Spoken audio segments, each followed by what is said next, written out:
આઝાદીની લડતમાં totally sacrifice આપ્યો, પગે ગોળી વાગી, 2 વર્ષની જેલ ભોગવી અને એક ઘર ખોલીને પછી એમની ધરપકડ કરી, ગરદા પાટોના માર મારતા મારતા એમને એમ્બ્યુલન્સમાં લઈ ગયા અને અહીંયા ઘસીરામની પૂરમાં બોમ્બનો સામાન થઈને બોમ્બ બનતા હતા. કે આજથી 30 વર્ષ પહેલા એમનું આ વિઝન હતું. ના, એ સુભાષચંદ્ર બોઝને માનતા કે અમે દેશ પ્રેમ માટે લડ્યા છે, कोई लाभ लेवाने हेतु नहीं लगे. आजादी की जिस खुली हवा में हम सांस ले रहे हैं वो आजादी हमें कैसे मिली, इसके बारे में हम और हमारी नई पीढ़ी काफी हद तक भूल चुके हैं.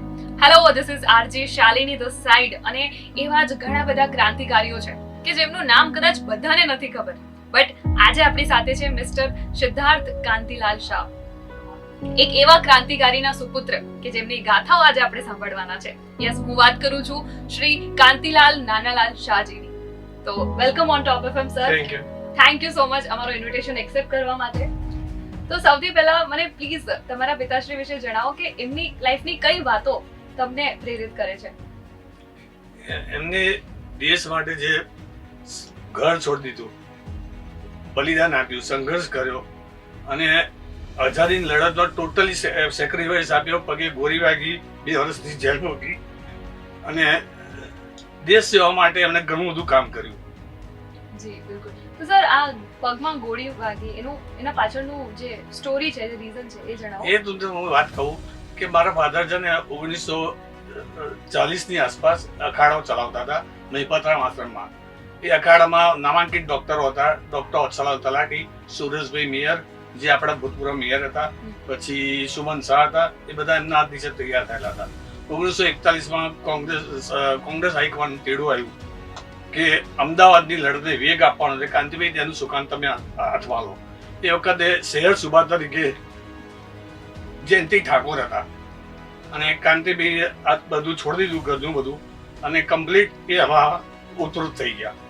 એટલે એમ 16/12/42 ના રોજ સારંગપુર, રાયપુર, ખાડિયા અને સારંગપુર ચકલાભાઈ પોલીસ ચોકી છે, એને આખું 900 માણસનું સરઘસ નીકળ્યું એમની આગેવાની હેઠળ.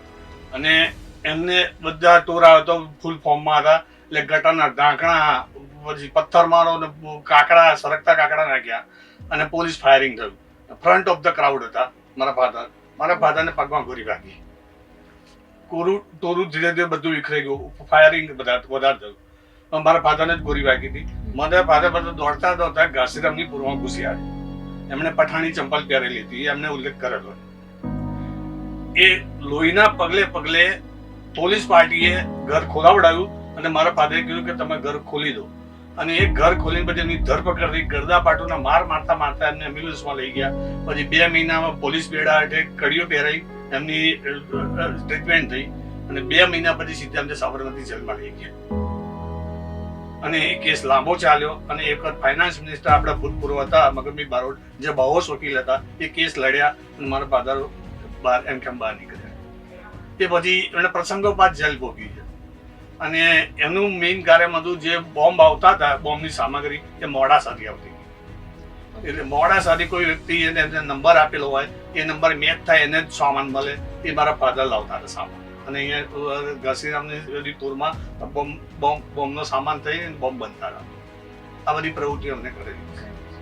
મતલબ આટલું બધું સ્ટ્રગલ, ગોળી ખાધા પછી પણ એ આટલું મોટું યોગદાન, તમને કઈ વસ્તુ એમને પ્રેરિત કરતી હતી? તમે સાથે શેર તો કરી જ હશે, તો એ જણાવો. એ એકચ્યુઅલી એવું છે કે એમને ટોટલી જીવન છે ને એકદમ સાદું ને કર્કશ થયું છે. ક્યારે કોઈ અહમ નહીં અને કશું નહીં, અભિમાન નહીં. એમને અમે જયારે છેલ્લી 97માં એક્સપાયર થઈ ગયા, 3 વર્ષ પહેલા અમને 4 ભાઈબંધોને બોલાયા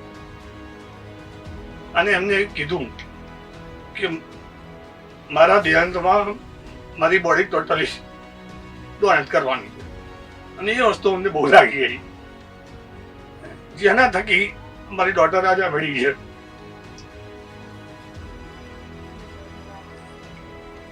તો આ અત્યારે જ્યાં બોડી, આપણા બોડીના અંગો આપણે મૃત્યુ પછી જે દાન કરીએ છીએ, આઈ ડોનેટ કરીએ છીએ, એ ટ્રેન્ડ તો મતલબ એ અત્યારે લોકો વધારે કરે છે. એ ટાઈમ પર આટલું બધું, એ ટાઈમે કોઈનું વિઝન જ નતું.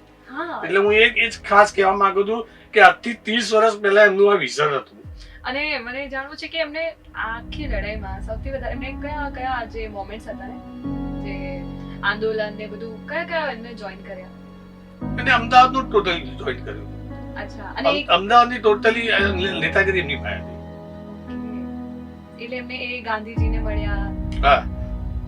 તો એમના વિશે જણાવો, ક્યારે મળ્યા અને કઈ કિસ્સો જ તમને સાથે? એવું બધું કે હું એક્ઝેક્ટ ખ્યાલ નથી, પણ ઇન્દુલાલ યાજ્ઞિક, બાબુભાઈ વાસણવાળા, બાબુભાઈ જસભાઈ પટેલ, મોરારજી દેસાઈ એ બધા જોડે ક્લોઝ હતા. અને મને ખાસ કરીને જાણવું હતું કે એમને તમારી સાથે શેર કર્યું છે કે જ્યારે ફાઇનલી આટલા સ્ટ્રગલ પછી આપણો દેશ આઝાદ થયો, જ્યારે ઇન્ડિપેન્ડન્સ ડિક્લેર થયું, તો એ ટાઈમ પર કેવો માહોલ હતો અને શ્રી કાંતિલાલજી કેવું ફીલ કરતા હતા, એ તમારી સાથે એમને શેર કર્યું હતું? એવું શેર ખાસ નથી, પણ એવું હું એવું કહી શકું કે જે આઝાદી પછી જે માહોલ હતો ને, લોકોનો ઉત્સાહ બેસલાક હતો. અને જે બધા લોકો યોગદાન આપ્યું છે એ લોકોનું એ ટાઈમે વહન કર્યું. તો એમના લાઈફની કઈ વસ્તુ જે તમે અત્યારે આગળ લઈને ચાલો છો અને તમારી નેક્સ્ટ જનરેશનને પણ એ પાસ ઓન થશે, એ કઈ વસ્તુ છે? એક વસ્તુ એવું છે કે ગમે તેવું હતું પણ સાદું કરકસર ભર્યું જીવન જ જીવ્યા છે. મેં એમને ક્યારે રિક્ષામાં બેઠેલા નથી જોયા. હું 35 વર્ષ હું તો ત્યારે એક્સપાયર થઈ ગયા. મેં ત્યાં સુધી જોયા છે, મેં એમને ક્યારે રિક્ષામાં બેઠેલા નથી જોયા. એ મણિનગર જવાનું, લાલ દરવાજો બધે ચાલતા જતા હતા અને ચાલતા આવતા હતા. ટોટલી કરકસર ભર્યું જીવન જીવ્યા. સાદગી એમને સ્પર્શે કરી, સાદી અને કરકસર ભર્યું જીવન જીવવાનું, બસ એ એમનો મેઇન આદર્શ હતો. પણ ગમે તેવી પરિસ્થિતિ હોય પણ એક મકસદ લઈને બેઠા હતા. લડતા લડતા શહીદ થયું પણ સહેજ પણ જવામર્દી ગુમાવી નહીં, એ એમનો ધ્યેય હતું, મેં જે મંત્ર હતો. તો ગાંધીજીના વિચારો સાથે એમના વિચારો કેટલા મેચ થતા હતા કે પછી કેટલું કે અહિંસાના રાહ પર નથી જવું? ના, એ સુભાષચંદ્ર બોઝને માનતા હતા. હા, એટલે એમને ખમીર કુમારી જોવા મળતી હતી, એમની લાજવાબ હતી. અને ક્યારે પણ એ છે ને એકદમ સુભાષચંદ્ર બોઝના પગલે વધારે જતા હતા. એટલે મેં એવું સાંભળ્યું કે અખાડો પણ ચલાવતા હતા અને ડોક્ટર એમને બધાની હેલ્પ પણ કરી છે, ઘણી બધી નો રોગોથી લોકોને હેલ્પ કરવા. એ અત્યારના જે જીમ છે એ જીમ આપણો અખાડો હતો અને એ અખાડામાં લોકો તૈયાર થતા હતા. અને મોટી મોટી હસ્તીઓ જે નામાંકિત થઈ ગઈ ને એ બધા અખાડા એમના હાથ નીચે તૈયાર થતા હતા. અને છેલ્લે જયારે રિટાયર થયા 65 વર્ષે, એમને એમની લાઈફમાં છે ને રક્તપિત્તની હોસ્પિટલો અને જરૂરિયાતમંદ જે ટ્રસ્ટ હતું અમારતા, લોકો સામેથી પૈસા આપી જતા હતા. અને છેલ્લા 20 વર્ષ સુધી દર દિવાળીએ મીઠાઈઓ વેચાતી હતી અને ગરીબ લોકોને આજુબાજુ સારંગપુરની આજુબાજુ ને ગરીબો જે લોકોને કઠોર અનાજ બધું ફ્રી ઓફ ચાર્જ અમે આપતા હતા. એ ફાધરનું એટલું માન હતું કે લોકો એમને ડોનેશન આપી જતા હતા. અને પછી ગરીબોની સેવા. અને મેં એવું પણ સાંભળ્યું હતું કે જ્યારે આપણને ઇન્ડિપેન્ડન્સ મળી ગઈ તો ત્યારે ગવર્મેન્ટ દ્વારા બધા જ ફ્રીડમ ફાઇટરને કઈ ને કઈ ભેટ, તો તમને પણ પેટ્રોલ પંપ આપવામાં આવ્યું હતું, પણ તમારા પિતાશ્રીએ એને પણ ના સ્વીકાર્યું. એમને એક સિદ્ધાંત હતો કે પેટ્રોલ પંપને ઓફર થયેલી, ગેસ એજન્સી આવેલી અને 500 નો પ્લોટ આવેલો. આ બધું એમને જતું કર્યું કે અમે દેશ પ્રેમ માટે લડ્યા છે, કોઈ લાભ લેવાના હેતુ નથી લડ્યા. અને એમનું જે પેન્શન છે સેન્ટ્રલ ગવર્મેન્ટ છોડી દીધેલું, ગુજરાત ગવર્મેન્ટે ફોર્સ કરીને આપ્યું. એ પેન્શન એ ટ્રસ્ટને આપતા હતા અને અમારા ત્યાંથી જ્યાં પ્રવૃત્તિઓ ચાલતી ડોનેશનની, ગરીબ લોકોને અનાજ ને બધું પહોંચાડવાનું એ મારા ફાધર કરતા હતા. અને મારા ફાધરના મરણ પછી મારા મધર ચલાવતા હતા. પણ આજે એ બધું બંધ થઈ ગયું. શું વાત છે.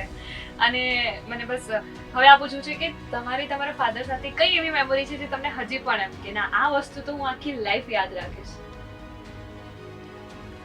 એમની સિમ્પલિસિટી બહુ હતી. એટલે તમારી સાથે કોઈ મેમરી, તમે એમની સાથે કશે ગયા હતા કે પછી એમને તમને કઈ વાત કીધી હતી, એવી કોઈ મોમેન્ટ કે કોઈ મેમરી? એ પોતે છેલ્લે એવું કહેતા હતા કે અંગ્રેજોનો બ્રિટિશ શાસન પર અન્યાય જોરદાર હતો, ભ્રષ્ટાચાર જરાય નતો. એ કાયમ કહેતા હતા, જે અત્યારે આપણે જોઈ રહ્યા છીએ. ઓકે, સો લાસ્ટ ક્વેશ્ચન કે આજની પેઢીને, આજની યંગ જનરેશનને તમારા સાઈડથી કોઈ એક મેસેજ? આજની પેઢી માટે તો એટલું હું કહી શકું કે જે આઝાદી મળી છે અને જે લોકો યોગદાન આપ્યું છે એ સહેજ પણ એરે ના જવું જોઈએ. અત્યારે જે લોકો પોલિટિક્સમાં જે ચાલી રહ્યું છે કે પરિવારવાદ ને બધું ચાલુ છે, એ બધું ના હોવું જોઈએ. જે એ લાઉડ માઉન્ટ બેટને વાક્ય કહી ગયા હતા કે જો દેશને આઝાદ આપ્યો છે પણ આ દેશને ચલાવવો હોય તો એક વસ્તુ ખાસ ધ્યાન રાખજો મિસ્ટર ગંધાઈ આ શબ્દ વાપરેલો છે એ ન્યૂઝપેપરો આવેલું છે કે સારા ભણેલા વર્ગના કુટુંબના માણસોને ઉચ્ચ હોદ્દા ઉપર મૂકજો. આ એમનું વાક્ય હતું માઉન્ટબેટન. અને આજે આપણે જોઈ રહ્યા છીએ શું વસ્તુ થઈ રહી. અને તમે પહેલાના 1953 નું ઇલેક્શન જુઓ, બધા ડોક્ટરો એવી બધી હસ્તીઓ પાર્લામેન્ટમાં હતી. પુરુષોત્તમ માવલંકર જે અપક્ષ લડતો હતો, પુરુષોત્તમ માવલંકર અપક્ષ છૂટાતા હતા. કેમ છૂટાતા હતા? એની લોકચાહના હતી. દેશમાં અત્યારે એક જયપ્રકાશ નારાયણ ઉભો થવો જોઈએ, હું એવું માનું. થેન્ક યુ સો મચ અમારી સાથે વાતો કરવા માટે. Thank you so much for coming here. તમને કેવું લાગ્યું? બહુ મજા આવી.